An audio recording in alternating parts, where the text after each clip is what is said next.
یکی از مسئله‌های سرتشویش امروزه در علم طب بیماری سنگ گرده است. آیا از چه سبب در گرده‌های انسان سنگ پیدا می شود؟ آیا سنگ گرده را به جراحی افشاندن ممکن است؟ و این سوال‌ها متخصص جوان عالمجانی عبدالعلیم پاسخ می‌دهد. بیماری سنگ پیشاب این یکی از بیماری‌های پنجده اورولوژی میباشد که با موجودیت سنگ در گرده و روح‌های پیشابرو افاده می‌یابد. بیماری سنگ پیشاب در میان بیماری‌های گرده در جای دوم ایستد پس از بیماری‌های التهابی روح‌های پیشابرو. قریب که 48-50% بیماری‌های اورولوژی را این بیماری سنگ پیشاب تشکیل می‌دهد.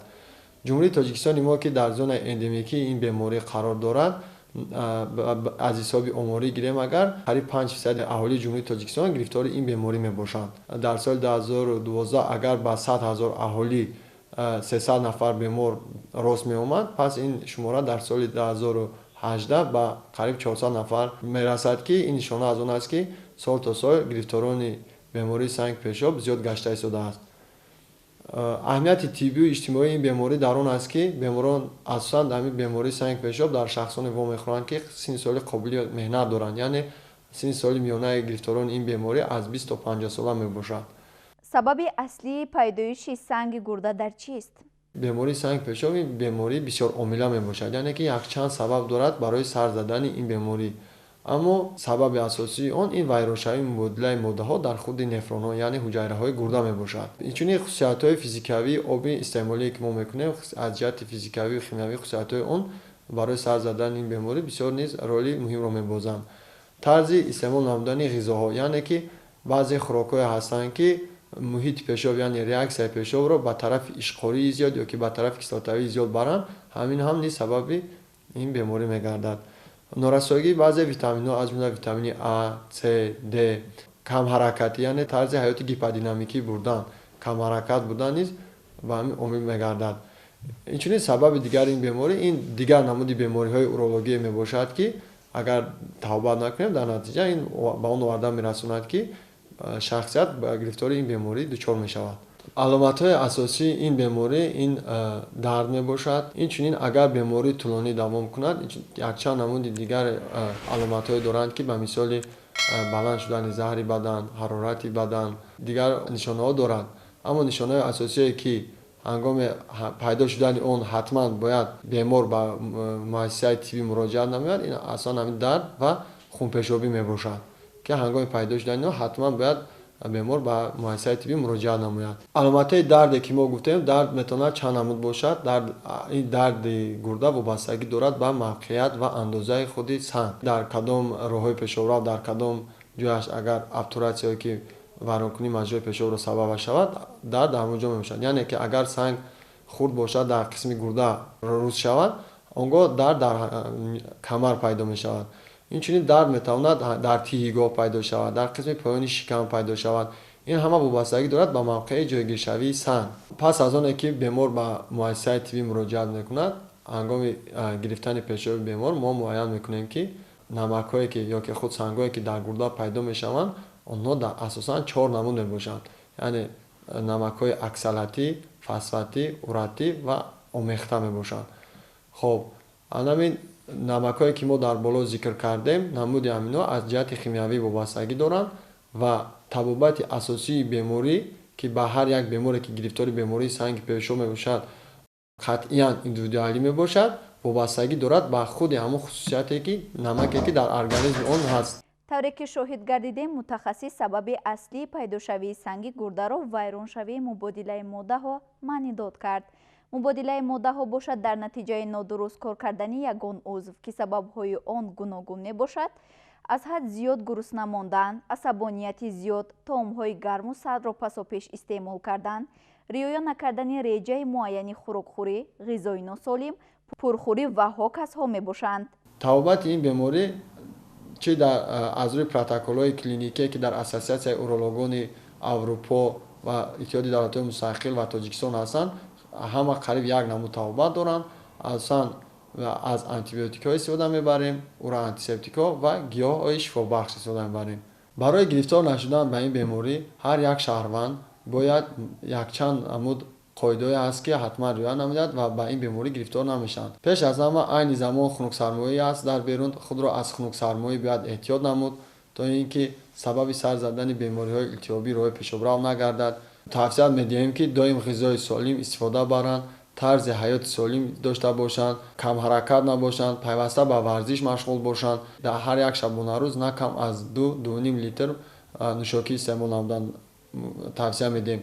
бо нӯшокиҳое ки мо мегӯем, ба инҳо нӯшокиҳо яъне метавонанд аз чой, оби ҷӯшомадашуда, аз шарбатҳое ки дар хона тайёр мекунанд, инчунин дар ҳамин ҷо низ аз гиёҳҳои шифобахш чой тайёр намуда истеъмол намуданро низ тавсия медиҳем.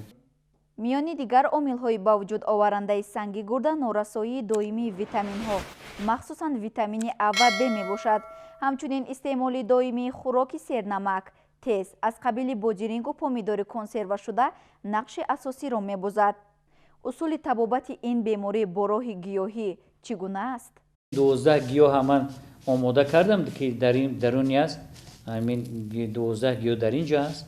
баъзе вақт кам зиёдтарам омехта мекунем ки боки надорад.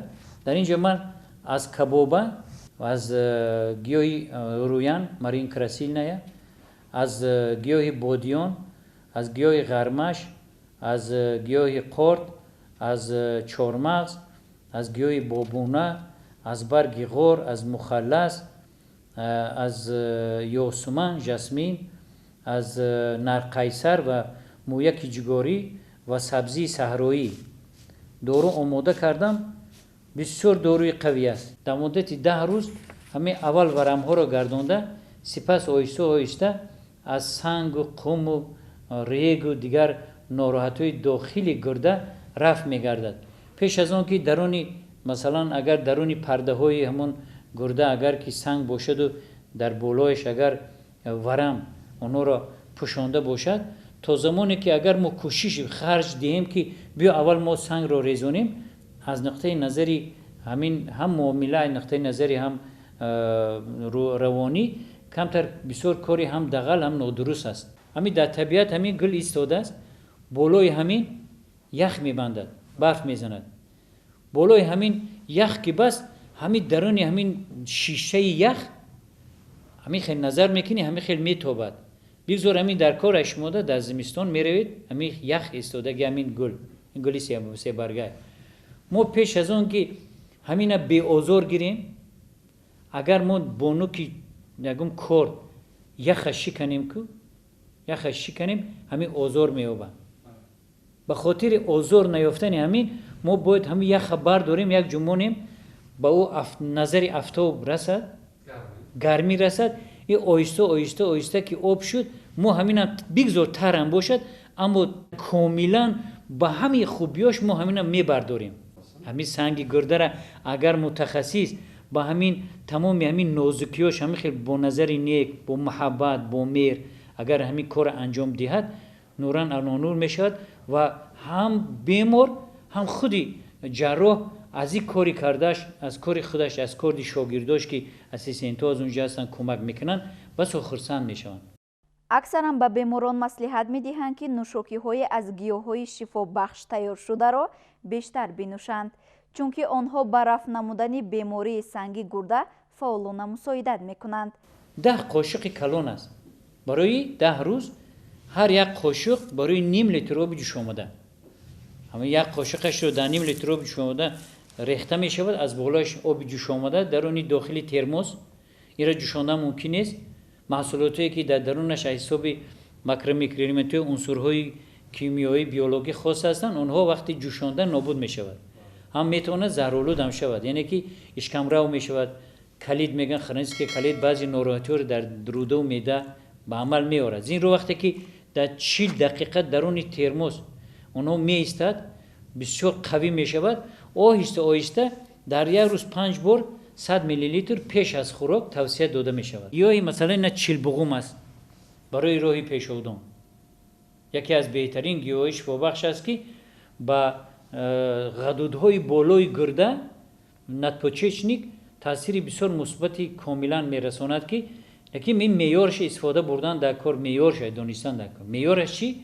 ҳамин чилбуғум, чилбанд, хувош паливая басанда аст як қошиқи майдаш барои дар ним литр оби ҷӯшомадагӣ дам карданаш. агар зиёд нӯшида шавад, баъзе бемориҳои калид, سیخ زدن‌های درون پیشودان گرده رو پیدا میکند. زیرا همه چی را با موافق معیارش استفاده بردن عین موده است. این پوپالوق است، پسیوخندنالی میگن. این پوپالوق در خودش برای تازه کردن ترکیب خون و دفع کردن بعضی کرم‌های گوناگون و بخصوص برای بیماری پیشودان هم مصرف می شود. اما ما گفتیم 12 تا بود در اینجا 20 تا دیگر 32 تا مواد گیاهی می شود. زیرا ما همون قوی هاش انتخاب کردیم. دارووری را تنها به توصیه طبیبان استعمال کردن لازم است. مشغولیت جسمانی در وقت افدیدن سنگ باید محدود کرده شود. برداشتن باری سنگی وزنین منع است. خمورازشوی از حد زیاد نیز توصیه داده نمی شود. بیمار باید بیشتر راه گشته وقتی راهگردی همان پایی را که از آن طرفی گرده‌اش سنگ دارد تیز تیز به زمین بکوبد. پایکوبی به حرکت سنگ و خارج شدنش از جسم مساعدت می نماید. پیشگیری راهی از همه مفیدترین مبارزه با سنگ گرده مثل تمام بیماری های دیگر انتخاب طرز حیاتی سالم است که سر زدن هر گونه بیماری را در جسم ما پیشگیری می کند. کم حرکتی می تواند سبب به وجود آمدن سنگ در گرده گردد. بنابراین هر قدر می توانید بیشتر حرکت نمایید تا نمک در جسمتان جمع شده به سنگ تبدیل نیابد.